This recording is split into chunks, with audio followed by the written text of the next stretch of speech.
Hello everyone, how are you doing? This is MD Tech here with another quick tutorial. In today's tutorial, I'm going to show you guys how to turn off or disable location tracking on your Samsung Galaxy smartphone.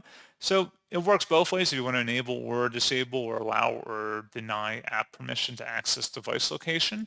In today's tutorial, I'm going to show you guys how to do it. And without further ado, let's go ahead and jump right into it.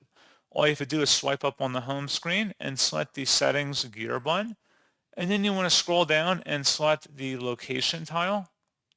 And if you want to disable use location, just click inside this oval one time at the top until it's grayed out. Location access has been turned off. Conversely, if you want to enable location access, you can click inside the oval to turn that on. And that's pretty much all you have to do.